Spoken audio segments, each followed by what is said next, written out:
So, Bioshock 4, it looks like it is real, and it looks like there is actually going to be another Bioshock game, so that's awesome. Actually, I'm a big fan of the Bioshock series overall. Mostly the art and the polished gameplay has always stood out to me. I've never been a fan of how easy the games can be.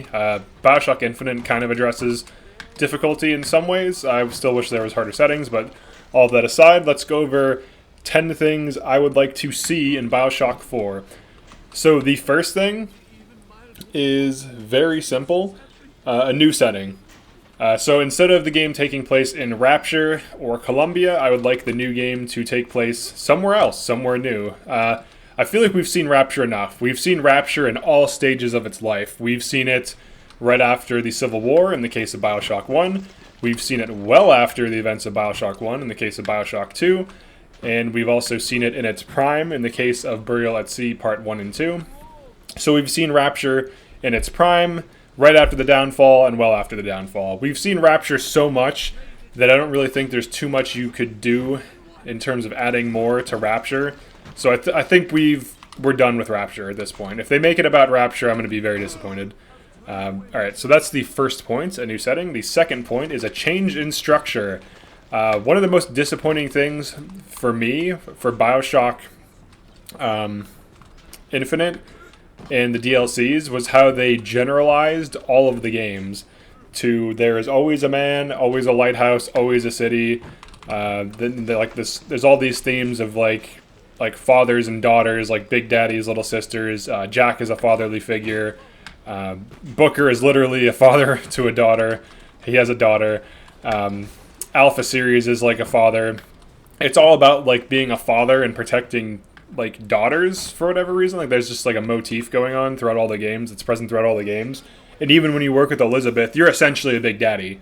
In the case of Bioshock Infinite, you're literally a big daddy. You're just not actually a big daddy. So a change in structure.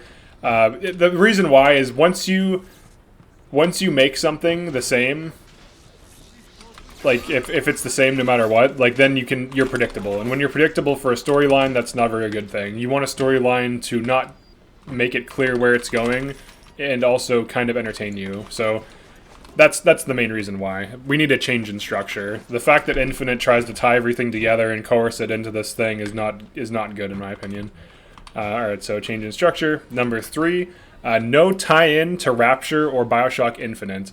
So I haven't actually uploaded this video yet, but I'm going to soon, about how the plot to Bioshock Infinite and its tie-in to Bioshock 1 is kind of insane. And then also the Burial at Sea Part 1 and 2 are even more confusing and insane. So what I would like to see is literally no tie-in to either of these games, and just to be its own thing, cut from whole cloth, not sewed on to what already exists. So I think that's reasonable for a big game. It's been so many years.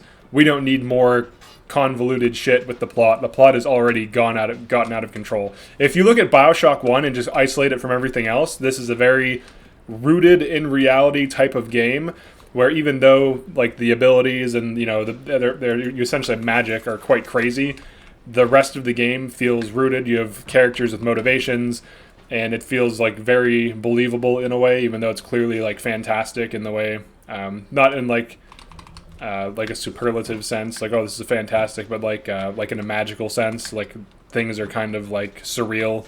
But this game feels rooted in reality, and Infinite kind of floats it off into the multiverse with its nonsense. So I feel like Bioshock 1 is a standalone game, and the rest was just for profit. But that's a different argument, and that's probably going to get some people upset. But all right. Okay, so no tie into Rapture. Point number 4, fourth thing I'd like to see: no billions of universes. A concrete plot and setting is better than Neil deGrasse Tyson writing. So Neil deGrasse Tyson, I actually am a fan of him. He's he's entertaining to watch. He's a cool guy. He's all about the multiverse and how there's billions and billions of stars in the night sky, and each one of those stars has a galaxy. We need a plot, right? Bioshock 1 has the strongest plot of all the games because it's about humans. It's about characters. What do you care about in a story? What do you care about in a story? You care about characters. You care about their motivations. You want to see good, well-written characters struggling to achieve different things. That's what you want from a story. You want character development. You want character progression. You want things to change and shift and evolve. What you don't want is millions and billions of alternate Andrew Ryans and billions of alternate Raptures and all this other crazy nonsense that, in my opinion, retconned the plot in a bad way, just ruined it, and just kind of like, they're like, oh, well, it turns out that Elizabeth actually helped Suchong and Atlas and all this other shit. It's like, dude, no, just don't. Why? What does that add? It stands alone on its own. Why ruin it? So, no more universe bullshit.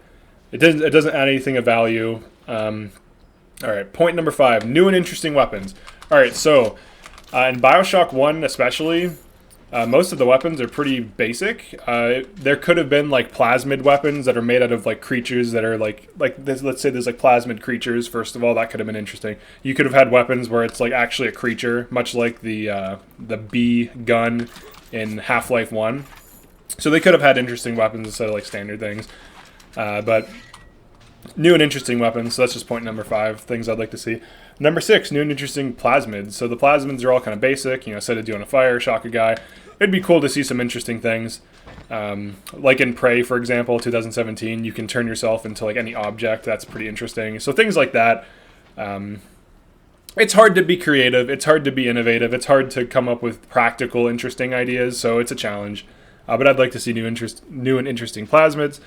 Point number 7, a new location. At the bottom of the sea in this setting is cool. In Columbia, you know, high in the sky with like floating 1920s or whatever technology is cool, or 1912 or whatever year it takes place. Just a new area. That's not too much to ask for. It also kind of coincides with you know, point number 1, I guess, new setting. So I guess actually that's like a duplicate point. Oh no, it's a location, so it is different. So like it takes place somewhere else. So the setting would be like where you're actually at in the location. Like maybe instead of underwater, I don't know, it's in space. Maybe it's high up in mountains. Who knows? Like some new location. All right. So point 8, a new plot. So you know, kind of in reference to the other points, no simulations. I don't like simulations that kill a narrative. You want to kill a narrative? Make it a simulation. Oh, it was all a dream the whole time. Oh, it was all simulation the whole time. Oh, okay, well, I don't give a fuck anymore. I don't care about this storyline anymore because it's all just bullshit. It's all just a story. Who cares? Or a story, a simulation. So no simulations, no multiple universes. Just give me a concrete plot with real characters that are interesting. That's why Bioshock 1's a great game. It's the concrete plot, the Andrew Ryan versus Atlas/Fontaine thing.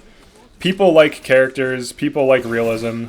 That was a bad headshot. Oh, dang, he's moving. This boy's moving. Let's see if we can do the good old... Oh, no, I just hit him in the body. Let's go for it again. Dang, I'm pretty rusty with this crossbow, man. Pretty embarrassed, to be honest. I wouldn't just sprint and it opens up a thing. Alright, I almost just shot the Big Daddy. Alright, we got some shitty body shots. I'm rusty with the crossbow. I haven't played this in a while. Also, I think my sensitivity is a little too high. Let me do this sensitivity test. Yeah, it's higher than what I usually play on. Alright, so yeah, no new simulation, no simulation stuff. Just make an actual plot. You don't make your plot more interesting by making it be fake the whole time. You make it less interesting. No more multiple universes, a stable, rooted plot. So a plot that's rooted in reality, much like Bioshock 1. That's what I would like to see. Number 9, new and interesting enemies and creatures. So in Rapture, the enemies are humans, and that was like kind of the thing. But they could have had like a few plasmid creatures just for some variety. Wouldn't have been much to do. Like it wouldn't have taken that much time. They should have had like a few, like maybe like 2 or 3. Like make most of it enemies, but have like some cool mini bosses. Like that'd be cool. Who would complain? Like maybe like some mutated fish thing or something. I don't know. There's sea slugs that are mutating things. Why wouldn't these sea slugs be mutating fish? You could have some interesting shit like that. So new and interesting enemies, and then for the final point, point 10, more decisions that affect the game in keeping with the theme of the previous games. Maybe elaborate it, much like how New Vegas handles plot. So in Fallout New Vegas, the plot and the ending dramatically change based on what you've done and what like quests you've done. So that would be interesting. And it doesn't have to be as like in depth as New Vegas, but maybe a little bit more than what Bioshock 1 has. So it wouldn't hurt to have like a few different options for what you can do with the story for like branching and, you know, different decisions to make. That could be interesting. So those are my 10 reasons. Reason 1 and my 10 things I'd like to see in Bioshock 4. So the first thing and the seventh thing are very similar. New setting versus a new location. Basically, like the setting is like where you're like actually at. So in this case, you're in an underwater city, and the location is the ocean. So like that's like the difference between the two. So instead of it just being, you know, just another underwater city, maybe it could be, you know, in space or in like mountains somewhere or in some alien planet or whatever. They could be, you know, they could get as creative as they want. It could be in a forest. It could be wherever they want it to be. But yeah, it could be like the Amazon in some remote location or something. It could be anywhere. It could be on like some remote island. There's a bunch of different things they could do with this. They could do another underwater city, but yeah, those are the 10 things I'd like to see in a new Bioshock game. Aside from that, there's really not too much else to say. Overall, I am a fan of Bioshock. I do like it. And these are really just things that I'd like to see in the game. Now, obviously, they've already been developing the game. They're not going to adjust their game based on like videos like this because other people are making similar videos. But it'd be nice to see some of these things. I mean, even if like a handful of these are in there, like the biggest ones to me are a new setting and a rooted plot. Those are the biggest ones to me, because Infinite's plot and A Burial at Sea Part 1 and 2 just make the game crazy, and it's just like weaves in this unnecessary multiverse shit into a game that is otherwise rooted and very human. Like the enemies are humans. It's all about like society degenerating, and then they're just like, by the way, multiverse magic, baby, what up? And then they just kind of inject it into the game. But so yeah, those are the 10 things I'd like to see in Bioshock 4. Thanks for checking this out, and I will see you in your near future.